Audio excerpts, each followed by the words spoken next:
The Creepypasta Iceberg Explained. Hey, what's up guys, Book of Alice here. This video may be a bit more darker compared to the rest of my videos where I covered either games or animations, as some of the entries may be a bit disturbing. I mainly wanted to cover this iceberg because I grew up listening to creepypastas. I would listen to them on the way back from school or on long road trips, always fascinating me. I'm currently working on some newer content which revolves around SCPs, creepypastas, and theories in general, so if you want to stick around, be sure to subscribe. So without further ado, let's begin and see how deep the creepypasta iceberg really goes.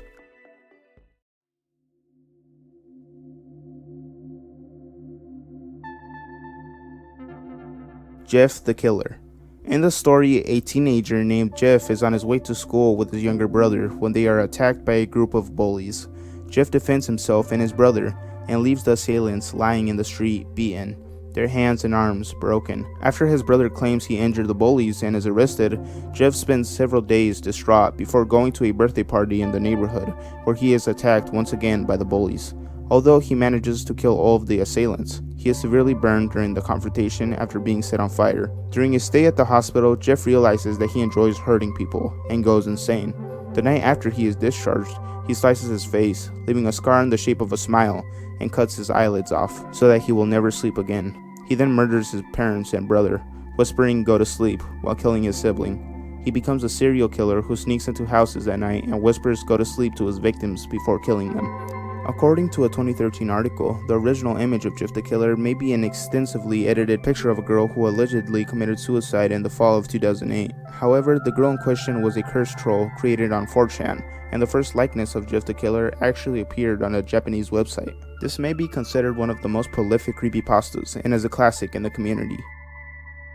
Squidward's Suicide. Squidward's Suicide, also known as Red Mist, is a lost episode creepypasta that was supposed to air as a premiere of SpongeBob SquarePants Season 4. The episode is about the anthropomorphic octopus character supposedly killing himself with a shotgun. The story is told by an intern for Nickelodeon, with the show's production team reviewing what was supposed to be the premiere episode for the 4th season. But as the footage progresses, the animators and editors become horrified by the violent imagery and ghostly sound effects that weren't authorized to be included. Laughing Jack. Snuffbomb, the DeviantArt user who posted this, told the story of a 5-year-old boy named James who shares stories of his encounters with Laughing Jack with his mother, who she takes as an imaginary friend.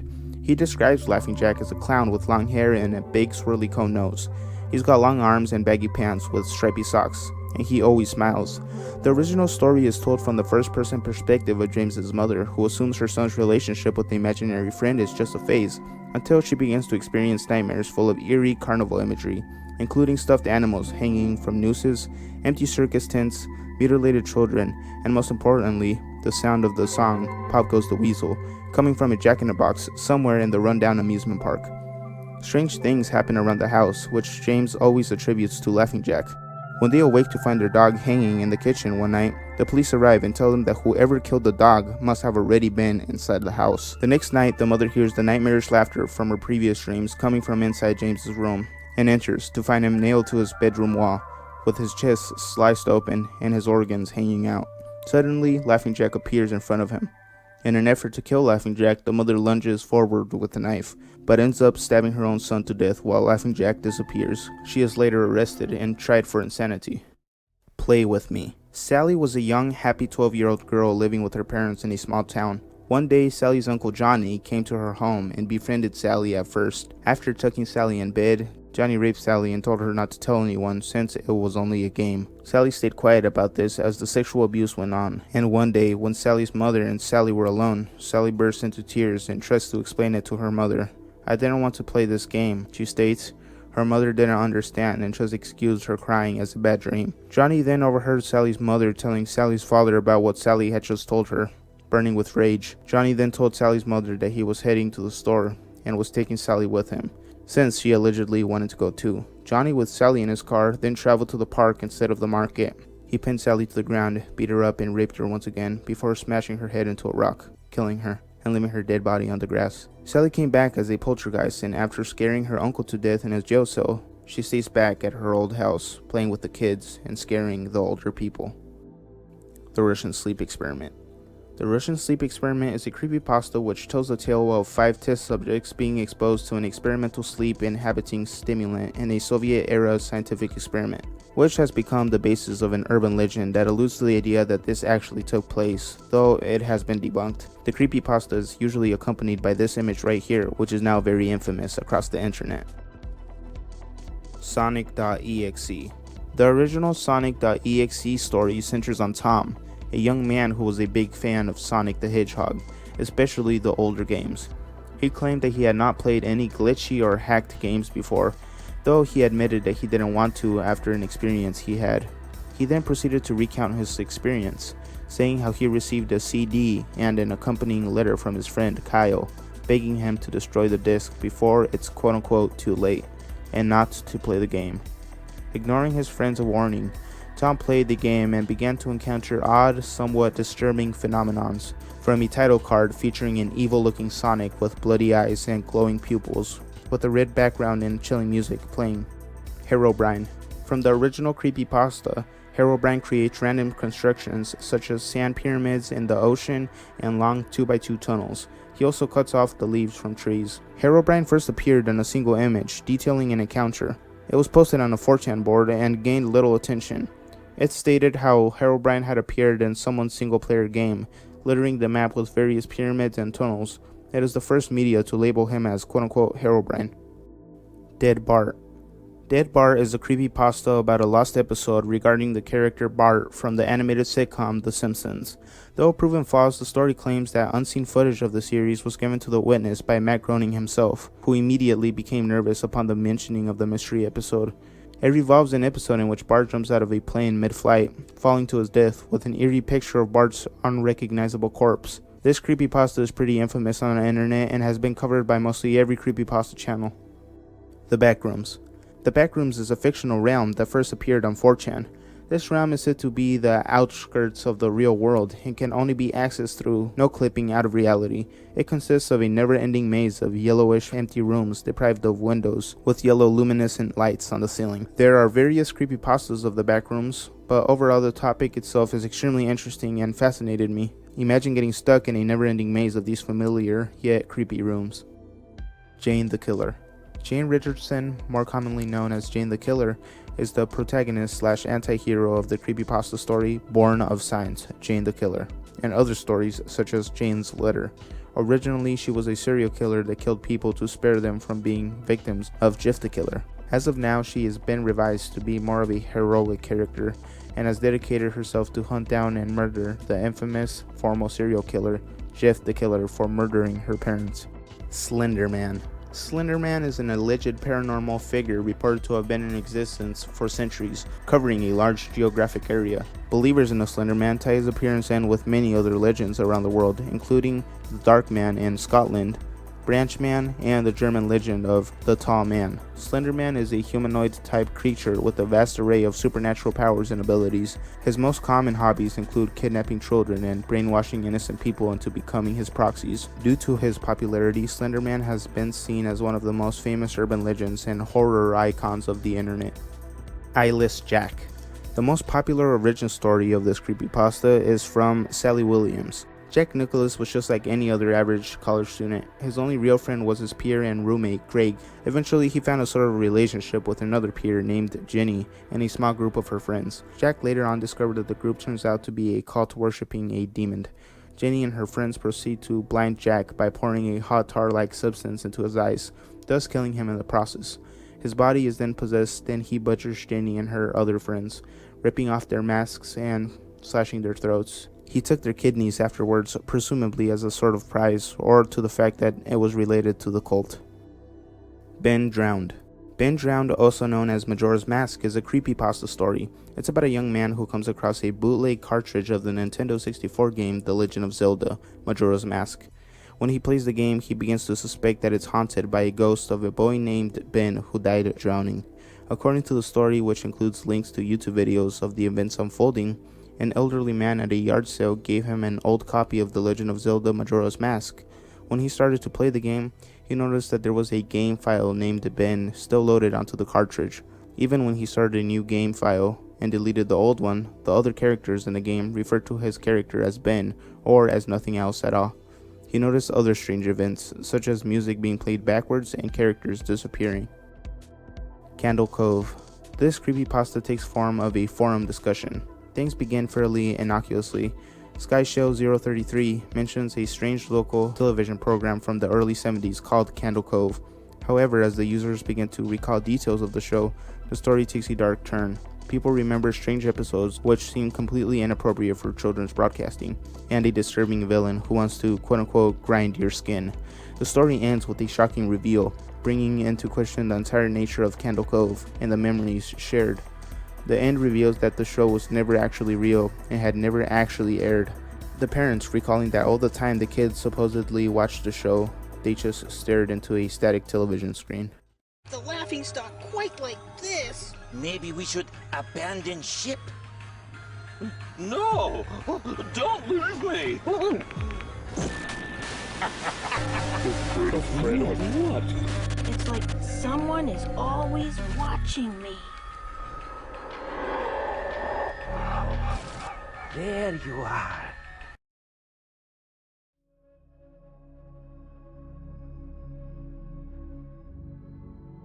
(1999).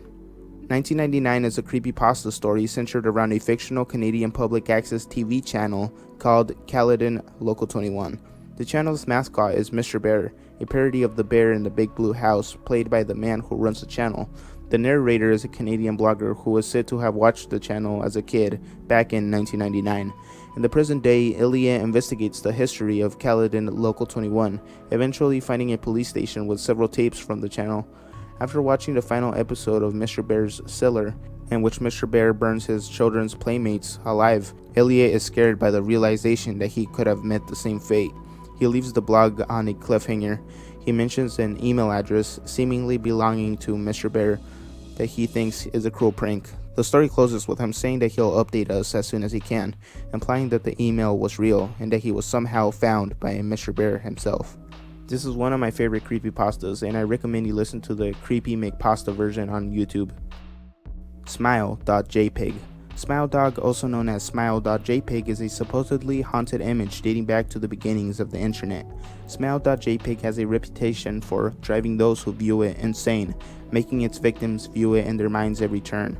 While it has been discovered that the images in the victims' minds are a result of epileptic seizures, there's no clear understanding of just why the image causes this. All of the victims who spoke out about their experience, however, have said that they are also visited by the dog-like creature in the image, named Smile Dog. In these dreams, the only thing the victim can do is watch and listen as Smile Dog tells them that the only end to their torment is to spread the word, and many of them receive shortly thereafter a removable media via mail with no return address. Inside the media is said to be another copy or form of Smile Dog. Happy Appy.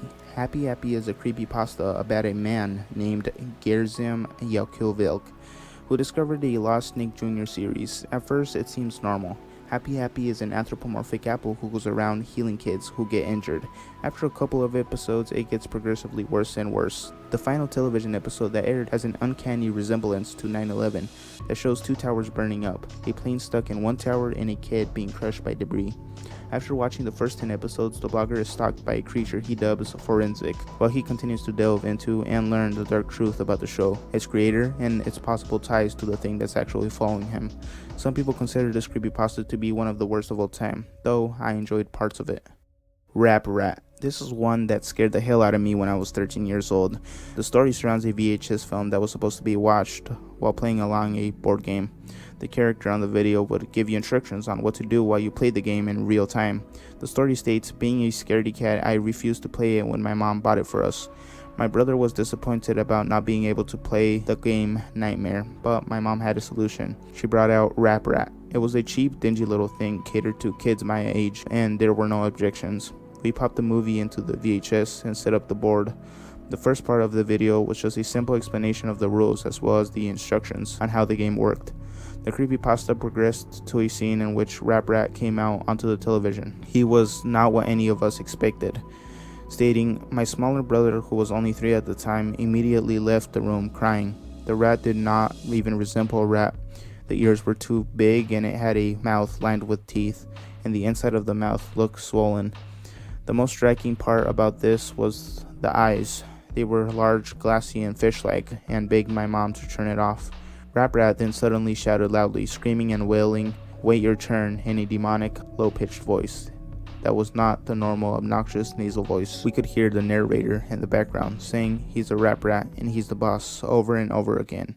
That's really smart. If you're not, get back to that spot. Okay.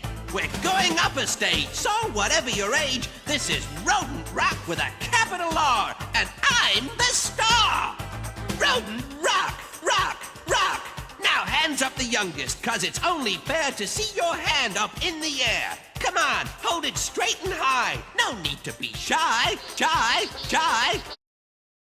The Holders. This creepypasta revolves around a urban legend which states that if you walk into a mental institution and ask to see a quote-unquote holder, you'll be led into a room where you or the individual doing it will go through a series of tests that test your vigor. But if you complete the test, you're rewarded by getting one out of the 500 artifacts held by the holders. Those who are seen searching for the reward often go crazy and become violent. If all 500 of the objects around were placed together, it would bring upon the end of times. This is a pretty long creepypasta, but it's well written and I enjoyed it. Abandoned by Disney. These are a collection of short stories revolving around a new Disney resort that was supposed to open in Emerald Isle, North Carolina, called Mowgli's Palace. It allegedly drew its inspiration from the Jungle Book, Lush and Green, and it was supposed to showcase the fine attention to detail for which all Disney parks and resorts are known. As Abandoned by Disney would have it, though, the project was fraught from the start. Despite the outcry, however, the resort was built anyways, and it even got as far as opening for business, until it abruptly closed with no explanation. Wolf, the protagonist of the story, finds a room in which an adult-sized Mickey Mouse costume is found, not displaying its usual colors, but rather the inverted colors. He then proceeds to pick up Donald Duck's head, and out tumbles a real human skull.